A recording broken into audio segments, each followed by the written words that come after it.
tikrai prisikėlė, alleluja.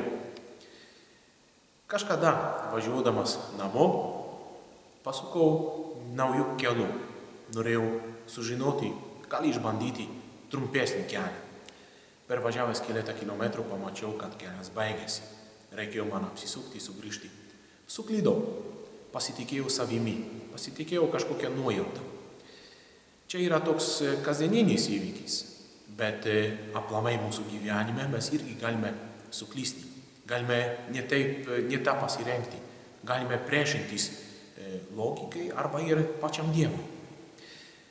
O Dievas, žinodamas, kad mes ir klystame, kad mes galime net ir jo išsižadėti, galime ir nusidėti, įrašė tas visas mūsų klaidas į mūsų išganimo istoriją. Numatęs, kad mes taip galime pasielgti, nori mus išgelbėti. Jis išeina pasitikti mus, ateina pas mus sustiprinti, išgelbėti mus. Tai tos mūsų klaidos, net ir žiauriausios nuodėmės, tai nėra Dievui kliūtis, o tai yra tik pradžia, tai ne pabaiga, pradžia Dievo veikimo mūsų gyvenime. Užtenka, kad mes pripažinsime, jog esame silpni, esame netobuli, esame bejėgų, nuodėmingi ir Dievas yra mums reikalingas. Dievas pradeda tada veikti. Dievas artinasi prie mūsų. Ir kaip šventas Augustinas išpažintis savo knygoje, biografijoje parašė, Dievas pripildo visą pasaulį, bet jo yra tiek daugiau, kad mes, kaip kūriniai, visą jo negalime apglėbti.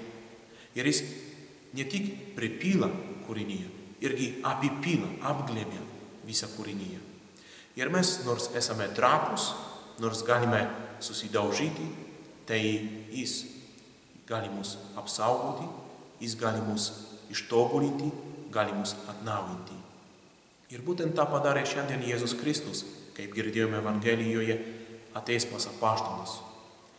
Savo žaizdomis, savo prisikėlimu išskleidė dvejonės iš apaštalų širdžių.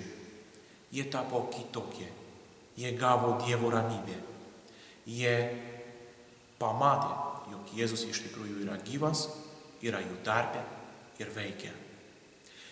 Ir apie tą džiaugsmą niekas negali tylėti, negali nepasakoti, negali neliudyti, nes Jėzus Kristus iš tikrųjų yra gyvas. Ir mes, patyrę Jėzaus Kristaus prisikėlimų džiaugsmą, būkime jo liudytojai šiame pasaulyje.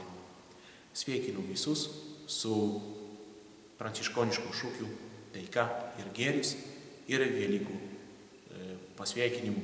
Alleluja.